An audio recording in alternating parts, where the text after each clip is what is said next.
সোমবার মেয়র রোডে তৃণমূলের মঞ্চ খুলতে যায় সেনাবাহিনী, আর এই নিয়ে রাজ্য রাজনীতির হাওয়া গরম। আজ বিধানসভাতেও মঙ্গলবারের অধিবেশনে তুমুল হট্টগোল বেঁধে যায়। সাসপেন্ড করা হয় শুভেন্দু অধিকারীকে। এদিকে তৃণমূলের ভাষা প্রতিবাদের নয়া মঞ্চ তৈরি করা হলো ডোরিনা ক্রসিংয়ে।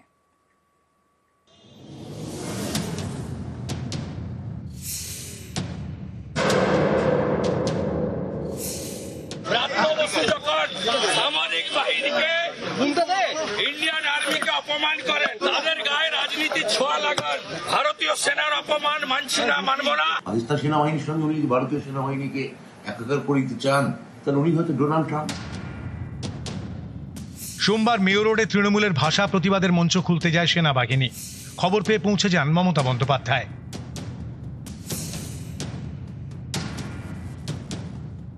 আমার আর্মির বিরুদ্ধে কোনো ক্ষোভ নেই, তার কারণ we are proud of our army. কিন্তু আর্মিকে যখন বিজেপির কথাই চলতে হয়, তখন দেশটা কোথায় যায় সেটা নিয়ে সন্দেহ জাগে। বাংলার মানুষ আরো বেশি করে বাংলায় কথা বলুন। আমরাও দেখতে চাই কোথায় যায় এই ভাষা সন্ত্রাস, কোথায় গিয়ে পৌঁছায়। মঙ্গলবার এই ঘটনার আঁচ পড়ে বিধানসভায়। বাংলা ভাষা আক্রান্ত এই ইস্যুতে তখন আলোচনা চলছিল। তখনই ব্রাত্য বসুর একটি মন্তব্যে আপত্তি জানান বিজেপি বিধায়করা। শুরু হয় তুমুল বাকবিতণ্ডা। চেয়ার থেকে উঠে দাঁড়ান স্পিকার বিমান বন্দ্যোপাধ্যায়। তারপরও হট্টগোল থামেনি। সাসপেন্ড করা হয় বিরোধী দলনেতা শুভেন্দু অধিকারীকে। সামরিক বাহিনীকে ইন্ডিয়ান আর্মিকে অপমান করেন, তাদের গায়ে রাজনীতি ছোঁয়া লাগান, ভারতীয় সেনার অপমান মানছি না, মানব না। ইন্ডিয়ান আর্মির সম্পর্কে উনার বক্তব্য বিবরণী থেকে বাদ দেওয়ার দাবি করেছিলেন। অরূপ বিশ্বাসের নির্দেশে এই স্পিকার বিমান ব্যানার্জি অফিসিয়াল প্রস্তাব না এনে তার চেয়ার থেকে তিনি বিরোধী দলনেতাকে সাসপেন্ড করেন। আমি গর্বিত ভারতীয়, আমি আমার সেনার জন্য গর্ব অনুভব করি। 1971 সালে 25শে মার্চের ঘটনার যদি পাকিস্তান সেনাবাহিনীকে আমি যদি নিন্দা করে থাকি, আমি বেশ করেছি, আবার করব। পাকিস্তান সেনাবাহিনীর সঙ্গে উনি ভারতীয় সেনাবাহিনীকে একাকার করে দিতে চান, তাহলে উনি হয়তো ডোনাল্ড ট্রাম্প। উনি বললেন সেনার প্রসঙ্গের কথাটা নয়, ওনাকে সাসপেন্ড করে দেওয়া। না, সেনা প্রসঙ্গ তখন আসেনি। গোলবালকারের যখন কথা হতো তখন থেকে চিৎকার শুরু করে। চিৎকার তারাও করেছে, আমরা বলার পর চুপ করলো, আবার একইভাবে চিৎকার শুরু করলো ব্রাত্য বলার সময়। বাংলার বাইরে আক্রান্ত বাংলা ভাষা, এই অভিযোগে সরব তৃণমূল। মেয়র রোডে বেঁধেছিল ভাষা প্রতিবাদ মঞ্চ। সোমবার যা খুলতে যায় সেনা, এ নিয়েই হাওয়া গরম।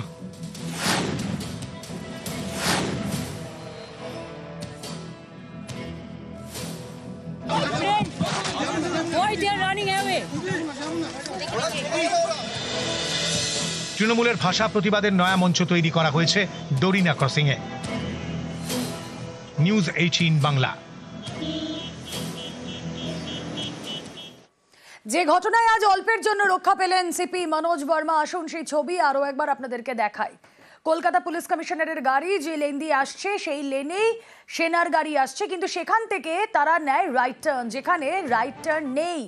যে ছবি আপনাদেরকে মার্ক করে দেখাচ্ছি, নো রাইট টার্ন, বিবাদীবাগ মোড়ের এই ছবি। অনিয়ন্ত্রিত সেনা ট্রাক ট্রাফিক বিধি ভেঙে ডান দিকে যাওয়ার চেষ্টা, সিপির গাড়ি কোনো রকমের পাশ কাটিয়ে বেরিয়ে যায়। সিসি ক্যামেরা ফুটেজে স্পষ্ট আইন ভাঙার ছবি। বাঁ দিকের রাস্তা ধরে এসে ডান দিকে টার্ন, রাইটার্সের সামনে ট্রাফিক আইন ভাঙে সেনা ট্রাক। কোনো রকমের বিপদে রান সিপি মনোজ বর্মা। ना समस्या उतना ज़्यादा कुछ नहीं होता। हम लोग इधर से आ रहे थे तो हमको जाना था राइट साइड। इधर तो अभी आने वाला खाली गाड़ी है, उधर तो नहीं जा सकते। हमको गाड़ी इधर लेके आगे उधर लेफ्ट को पार करना था। एक्चुअली मेरे को उतरना था, लेकिन यहाँ भी पार्किंग, यहाँ उतरने लगे तो गाड़ी बड़ा है, तो इसीलिए मैं बोला कि चलो क्रॉस करके पार होंगे। तो उसी टाइम जस्ट कमिश्नर साहब का गाड़ी गुजर रहा था, बस वही है। थोड़ा जैसे मोड़ रहे थे वैसे गुजर रहा था, फिर गाड़ी क्रॉस कर गया कमिश्नर साहब का। फिर हम लोग बाद नहीं टक्कर उकर कुछ नहीं लगा। ট্রাফিক আইন ভাঙায় আটক সেনার গাড়ি। হেয়ার স্ট্রিট থানায় যান সেনাকর্তারা, আলোচনায় সমস্যা মেটায় ছাড়া হয় সেনা ট্রাক। ট্রাফিক আইন ভাঙায় চালকের বিরুদ্ধে মামলা, বিপজ্জনকভাবে গাড়ি চালানোর অভিযোগে মামলা, মোটর ভেহিকেল আইনে মামলা দায়ের। Basically, this is the case of the lane violation, negligent and rash driving ওর আগেনস্টে যে লিগালি ব্যবস্থা নেওয়া হচ্ছে, ওটা হেয়ার স্ট্রিট থানাতে অলরেডি ইনিশিয়েট করা হয়েছে। ইট ইজ নট কি পুলিশ ভার্সেস আর্মি, এটা এর মধ্যে কোনো অ্যাঙ্গেল থাকার উচিত না। নর্মাল রোড ইউজারের সেফটির জন্য it is one of the case মানে আউট অফ মানে মেনি কেসেস নর্মালি আর্মির vehicles are meant to maintain the secrecy ওনার আগেনস্টে কখনোই কেস ইনিশিয়েট হয় না তো তখন যে পার্সন ব্যবহার করছে ওর আগেনস্টে ওটা মানে basically who is responsible to handle that vehicle owner আগেনস্টে লিগাল অ্যাকশন নেওয়া হচ্ছে র্যাশ অ্যান্ড নেগলিজেন্ট ড্রাইভিং এটা itself is a BNS act মধ্যে যে ভায়োলেশন আছে ওর আগেনস্টে ওটা অ্যাকশন হবে লিগাল অ্যাকশন রাজ্য পুলিশের থেকে বিপজ্জনক আর কেউ নেই কটাক্ষ সুকান্ত মজুমদারের ট্রাফিক সিগন্যাল না মানায় দেশের আইন মেনেই মামলা পাল্টা তোপ জয়প্রকাশ মজুমদারের পশ্চিমবঙ্গ পুলিশের থেকে বিপজ্জনক পশ্চিমবঙ্গবাসীর জন্য এই মুহূর্তে কিছু নেই আমি তো অন্ততপক্ষে রাস্তাঘাটে চলাচল করার সময় কোনো সময় দেখিনি যে আর্মির গাড়ি বিপজ্জনক সীমার উপরে যাচ্ছে যা সম্ভবই না ওই গাড়ির পক্ষে আমি কলকাতা পুলিশের সিপি তাকে জিজ্ঞেস করতে চাই যে অভিষেক বন্দ্যোপাধ্যায়ের গাড়িটা কত স্পিডে চলে আর্মির গাড়ি বলে ট্রাফিক আইন মানবে না সিগন্যাল না দিয়ে ডান দিকে হঠাৎ ঢুকে যাবে এসব কি মামার বাড়ির আবদার যেহেতু কেন্দ্রে বিজেপি সরকার উনি নিজেকেও মন্ত্রী মনে করে ভাবছেন যে আর্মির মুখপাত্রও আমি যে দেশের যে নিয়ম সেই ট্রাফিক আইনে মামলা হয়েছে এবং আর্মিকে সেই মামলা ফেস করতে হবে ভাঙড়ের বিধায়কের পাইলট কারের ধাক্কায় মৃত্যু ভাঙড়ের বামনঘাটায় শওকত মোল্লার পাইলট কারে যান্ত্রিক ত্রুটি সামনে থাকা বাইকে ধাক্কা মারে পাইলট কার দুর্ঘটনায় বাইক চালকের মৃত্যু কনভেকে যে গাড়ি ফলো করে নিয়ে যাচ্ছে হচ্ছে কলকাতা পুলিশের গাড়ি সে গাড়ির পেপার আপডেট নয় এখনো ওনার কাছ থেকে আমরা কোনো বার্তা পাইনি উনি কি ওনার কোনো সহকর্মী আমাদেরকে না ফোন করেছে না হসপিটালে এসছে আমাদের একটা দাবি রয়েছে ছোট ছোট বাচ্চা আছে একমাত্র উনি একজন আর্নিং পার্সন ছিলেন আমরা সরকার কাছে একটা দাবি রাখছি যে এই জিনিসটাকে খুব সিরিয়াস ভাবেনি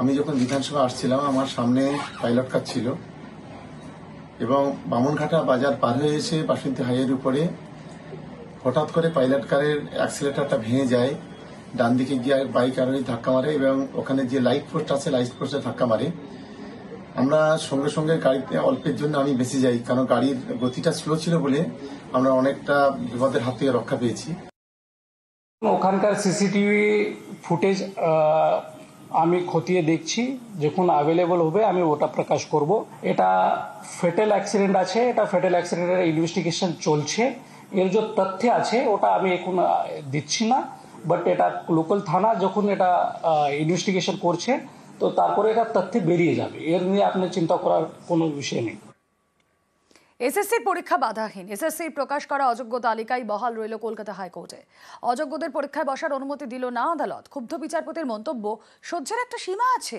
ইনাফ ইজ এনাফ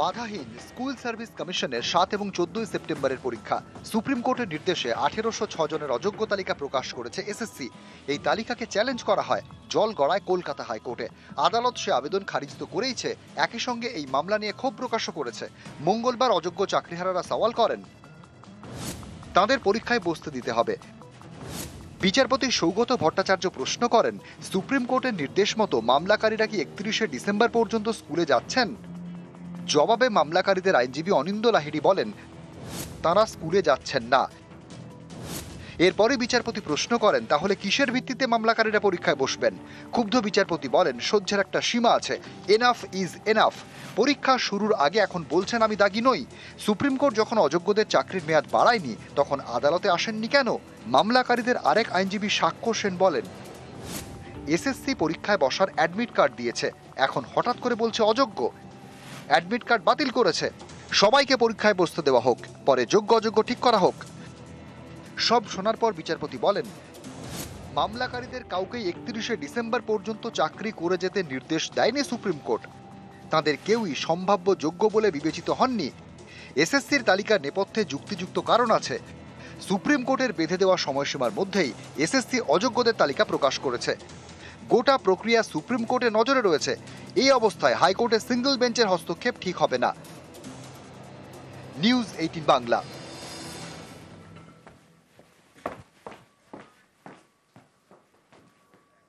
অযোগ্য নিয়োগে ওঠবোস। এসএসসি অযোগ্য তালিকা প্রকাশের পর ওঠবোস। অযোগ্যরা নিয়োগ হওয়ায় ক্ষমা প্রার্থনা। কান ধরে ওঠবোস তমলুকের কাউন্সিলরে। ক্ষমা চাইলেন তৃণমূল কাউন্সিলর পার্থ সারথী মাইতি।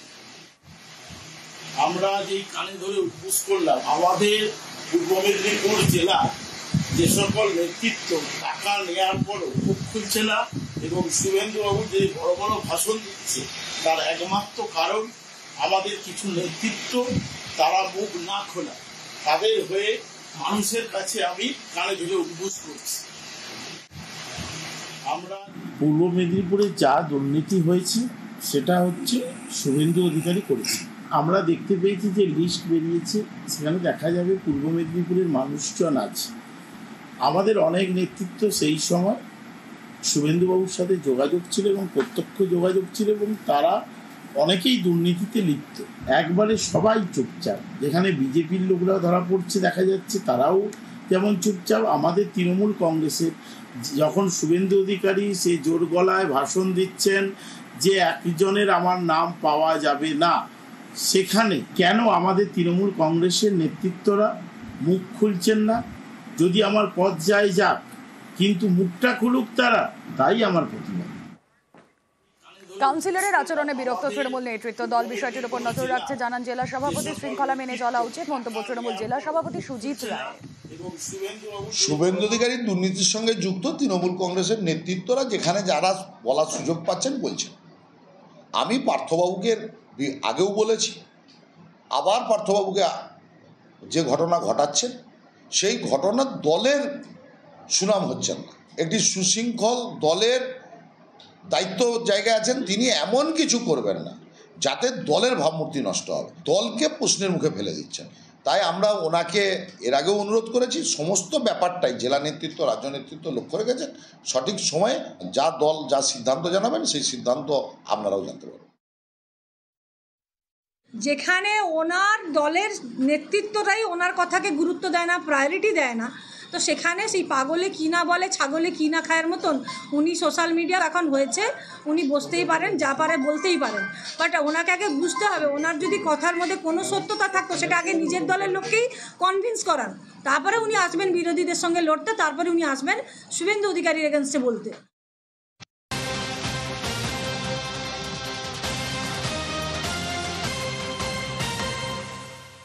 জনস্বার্থ মামলা কি রাজনীতির হাতিয়ার? রাজনৈতিক স্বার্থে জনস্বার্থ মামলার উদ্দেশ্য নষ্ট হচ্ছে, মন্তব্য কলকাতা হাইকোর্টের ডিভিশন বেঞ্চে।